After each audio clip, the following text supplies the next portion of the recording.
Sahabat Kebun, bertemu kembali bersama saya Ismail Laton dan tentunya masih dalam acara Podcast Bun. Di sini kita akan menceritakan dan juga pasti akan ngobrol-ngobrol bersama teman-teman dari Sahabat Kebun di sini untuk memperoleh tentang informasi-informasi tentang kebun. Kalau kita langsung saja kita akan kenalkan pembicara kita hari ini. Ada Mas Reza Rinaldi Marja dari Indonesia Communication Lead Musim Mas Group. Halo. Halo, selamat pagi, siang, sore, malam ini. Ya, pokoknya selamat datang ya. Kapan saja nontonnya ya. Iya, betul sekali ya. Tentunya pada Sahabat Kebun ini antusias sekali ya. Yeah. Pengen tahu banget nih ilmu-ilmu tentang perkebunan. Terutama Mas Reza ini merupakan Indonesia Communications Lead dari Musim Mas Group. Dan tentunya tidak hanya Mas Reza saja, tapi di sini kita juga telah hadir bersama kita ada Bapak Ip Waimeng, Senior Breeder Musim Mas Group. Halo. Selamat pagi Bu. Selamat pagi. Oh ternyata bisa bahasa ya. Bisa. Saya kira tadi mau nihao gitu ya. Siap. Ini mungkin sahabat kebun di sini juga sudah penasaran sekali ya mengenai musim mas ini. Mungkin boleh diceritakan dahulu, boleh diperkenalkan lagi mengenai musim mas. Sebenarnya apa sih dan bergerak di bagian mananya nih? Ya. Halo. Jadi Musim Mas itu adalah perusahaan sawit terintegrasi yang salah satu yang terbesar di global gitu ya. Jadi kita punya main operationnya di Indonesia, tapi kehadiran kita itu ada di 13 negara.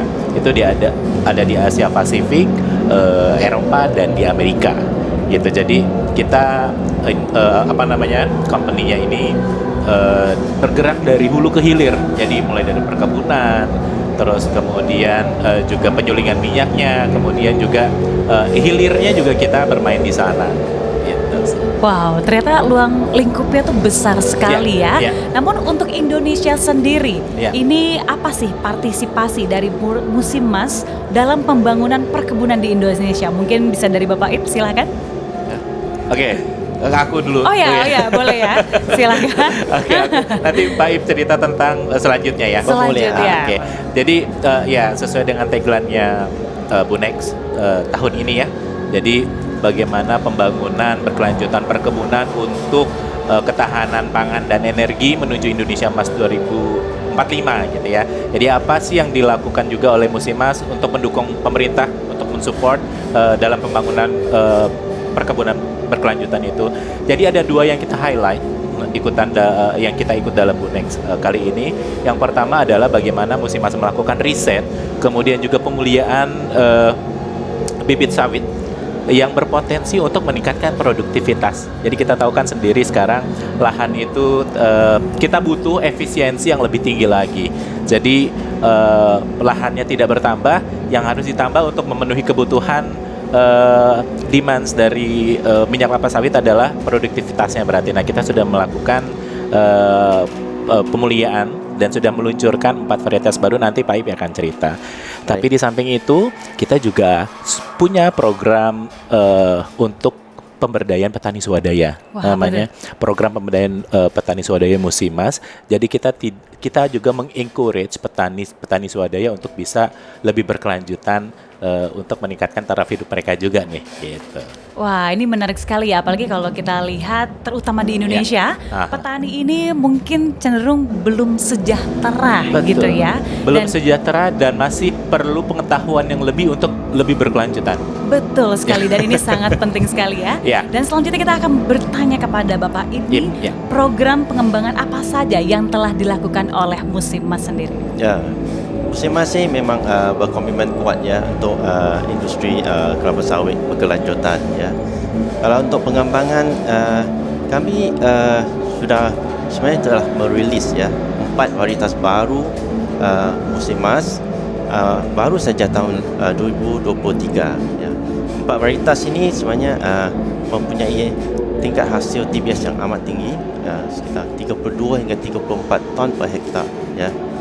Dan dari segi rendemennya sudah mencapai 30% OER ya rendemennya, dan juga untuk tingkat CPO-nya ya ada hampir 9 hingga 10 ton per hektar, dan hasil ini adalah amat tinggi ya, dan dapat membantu ya industri sawit secara nasional untuk meningkatkan produksi ya, tingkat hasil produksi per hektar ya.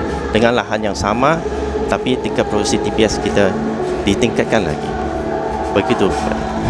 Oke, berarti bisa dioptimalkan gitu ya. Ya, Oke, mungkin yang saya ingin tanyakan sendiri di sini, untuk petaninya sendiri apa saja nih yang telah dilakukan oleh Musimas? Kalau untuk petani tadi kita sebutkan ya bahwa petani swadaya di Indonesia itu memerankan peranan yang cukup krusial untuk pertanian di Indonesia. Kita tahu 41% lahan pertanian perkebunan sawit di Indonesia itu dikelola oleh petani sawit swadaya gitu ya. Petani sawit itu, tapi mereka mempunyai tantangan yang sangat besar nih terhadap bagaimana praktek perkebunan yang berkelanjutan dan produksi perkebunan mereka yang cukup rendah, terbilang rendah gitu ya. Nah, Musimas mempunyai satu program untuk memberdayakan mereka melalui pelatihan dan pendampingan. Jadi kita memberikan pelatihan terkait GAP, Good Agriculture Practices. Kemudian kita berikan mereka pendampingan juga terkait dengan literasi keuangan. Kemudian juga bagaimana mencatat hasil panen yang baik, begitu ya. Jadi kita mengencourage mereka untuk bisa melakukan pertanian berkelanjutan sehingga hasil kebun mereka juga meningkat. Jadi tidak hanya perusahaan-perusahaan aja yang melakukan keberlanjutan, seluruh komponen yang ada di industri kelapa sawit tentunya kita harapkan juga bisa memberikan kontribusi begitu ya, karena Betul. kita tahu sendiri ya kalau komoditas sawit menjadi komoditas yang unggulan juga untuk saat ini gitu. Iya. Tapi permasalahannya adalah sekarang ini kalau kita lihat petani nih, mungkin niat kita dari perusahaan baik ya, ingin merangkul mereka supaya mereka bisa jadi lebih baik lagi dan juga punya ilmunya. Tapi permasalahannya kadang mereka tuh ngerasa diri mereka udah baik. Mereka ngerasa gue yang tahu, gue yang udah ini dari kecil udah ngurus kebun ini. Tapi pas dikasih tahu tuh kadang suka ngeyel, bener nggak sih? Waduh. Gimana nih cara kita untuk solusi hal ini? Ya, jadi Musimas sendiri sudah melakukan program ini bersama IFC, International Finance Corporation. Itu program kita namanya awalnya iPods. Jadi kita melakukan pendekatan terhadap petani sejak 2015 program ini. Kemudian kita lanjutkan di tahun 2020 kita lanjutkan programnya bernama Training for Smallholders, dan 2017 Training for Smallholders dilanjutkan di 2020 itu pengembangan program lagi namanya Training for Trainers Smallholders Hub gitu. Nah, sejak 2015 hingga sekarang itu kita melakukan pendekatannya cukup intensif kepada mereka. Ya, seperti tadi Mbak bilang ya, mereka mengetahui perkebunan itu turun temurun gitu ya. Melakukan itu sejak lama, melakukan perubahan itu susah sekali. Tapi kita mempunyai komitmen untuk kita ada staf di sana, staf lapangan yang kita tempatkan di sana, memberikan edukasi kepada mereka, pendekatan kepada mereka untuk melakukan perubahan. Jadi satu petani mendapatkan hasil yang sudah bisa di-share, itu menjadi bukti kepada yang petani-petani lainnya, akhirnya oke, yang dilakukan apa yang diajarkan Musimas benar ya gitu. Terus mereka berubah satu. Makanya sekarang pekerjaan ini tidak gampang dan tidak cepat. Jadi butuh waktu yang sangat lama, tapi saat ini dari 2015 hingga sekarang kita sudah merangkul atau engagement dengan lebih dari 44.000 petani swadaya di 6 lokasi. Luar biasa sekali ya. Ini kalau untuk di Indonesia sendiri nih paling besar di mana untuk kegiatan kalau sawit kita ini? ada di yang program Musimas ya. Iya, Musimas, kita betul. sebenarnya ada di 6 lokasi sih sebenarnya gitu. Dan kita juga akhirnya membantu petani swadaya untuk tersertifikasi ISPO Sekarang sudah lebih dari 1.900-an petani yang kita bantu dan dampingi untuk sertifikasi ISPO tadi. Wah, ini tadi menarik ya. Soalnya tadi Pak Reza ini sempat bilang kalau kita dari satu ke yang lain gitu ya. Biasanya harus kita harus ngasih edukasinya tuh kalau udah satu orang udah kita kena aja nih ya. Biasanya dia bisa menginfluence teman-temannya gitu ya. Iya. Jadi kita dulu bertemu kepada mereka, dengan mereka itu mereka anggapnya kita mau jualan pupuk, mau jualan apa gitu ya. Tapi mereka suka berpikiran wah tidak baik nih. Tapi akhirnya kita melakukan pendekatan itu terus menerus secara intens. Gitu. Oke, mungkin awalnya dari skeptis ya. Yes. Sekarang mereka sudah merasakan seperti apa sih keuntungannya, ya kan? Dan tentunya apa aja sih kesulitannya ketika membuat program ini? Untuk membuat program tentunya begini, petani swadaya itu memiliki latar belakang yang berbeda-beda, bahasa berbeda segala macam gitu ya. Jadi bagaimana kita melakukan pendekatan sesuai dengan latar belakangnya mereka nih, ya. Bagaimana mereka bisa mengerti apa yang kita berikan, bagaimana mereka akhirnya menaruh kepercayaan kepada kita. Gitu. Jadi itu yang sangat sulit melakukan pendekatan itu. Dan Musimas punya staff-staff yang menjadi garda terdepan di rural area itu untuk bagaimana bisa intens dengan petani gitu. Oke, mungkin sekarang saya akan bertanya kepada Bapak Ip ya. Harapannya apa nih kepada rekan-rekan petani mungkin ya untuk bisa lebih baik lagi? Ya, baik Bu. Kalau masalah sekarang yang saya lihat ialah petani yang kebun kecil lah ya, mereka masih belum mencapai produksi hasil TPS yang cukup tinggi ya. Nasionalnya mungkin sekitar 3,9 ton per hektar ya. Dan mereka masih belum mendapatkan bibit yang cukup unggul ya untuk menghasilkan produksi yang tinggi. Makanya kalau seperti Musimas Group ya, kita rata-ratanya sudah mencapai tahap tinggi produksi TPS yang cukup tinggi ya, di atas 5 ton per hektar ya, hampir rata-rata setiap tahun ya. Ini adalah hampir 40% di atas ya tingkat nasional ya untuk produksi TPS ya. Makanya haruslah kita memastikannya untuk kebun kecil ini menggunakan bibit unggul yang bersertifikasi ya, yang seperti yang sudah dirilis oleh Kementerian Pertanian harus digunakan. Oke. Salah satu kendala dari petani juga bagaimana mendapatkan bibit yang bersertifikasi gitu ya. Benar. Ini yang Musimas lakukan terhadap risetnya juga mendukung ya Pak ya. Dan kemudian ada salah satu yang keunggulan dari bibit ini adalah masa tanam yang cukup cepat ya Pak. Boleh dijelaskan mungkin Pak.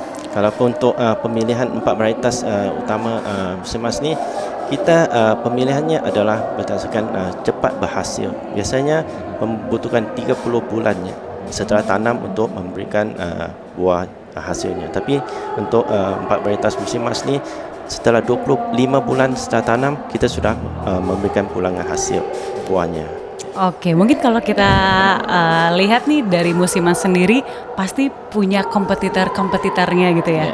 Nah, ini apa ya membuat Musimas ini berbeda dan yakin bisa lebih baik daripada yang lain? Sebenarnya kita ngomongnya nggak kompetitor ya. Oh iya. karena kalau bagi kita industri sawit itu harus bersatu karena yaitu tadi komoditasnya cukup penting dan kebutuhannya juga cukup banyak. Jadi kalau perusahaan itu harus bersatu padu supaya industri sawit ini juga bisa berkelanjutan gitu. Bagi Musimas sendiri sebenarnya ya itu tadi kita terkait dengan keberlanjutan tentu kita lakukan itu sangat dengan komitmen tinggi. Bahkan kita kita memiliki 4 pilar dalam keberlanjutannya Musimas. Jadi komitmen itu yang selalu kita jaga, tidak hanya perusahaan saja tapi kita terhadap petani swadaya itu kita memiliki komitmen yang tinggi. Oke, ini sebelum kita mengakhiri mungkin saya akan minta closing statement-nya dulu nih. Mungkin bisa dari siapa dulu nih? Mungkin Bapak Reza dulu silakan. Ya, jadi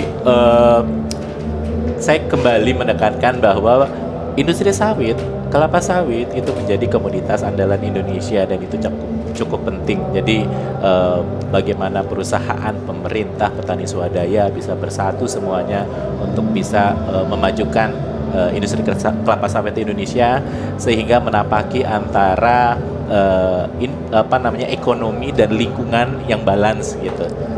Oke, kalau dari Bapak Ip seperti apa nih closing statementnya, silakan. Ya, kalau bagi saya potensi untuk industri kelapa sawit di Indonesia ini memang masih belum optimal, masih bisa dipertingkatkan lagi, ya, terutama dari segi pencapaian TBS-nya dan juga CPO.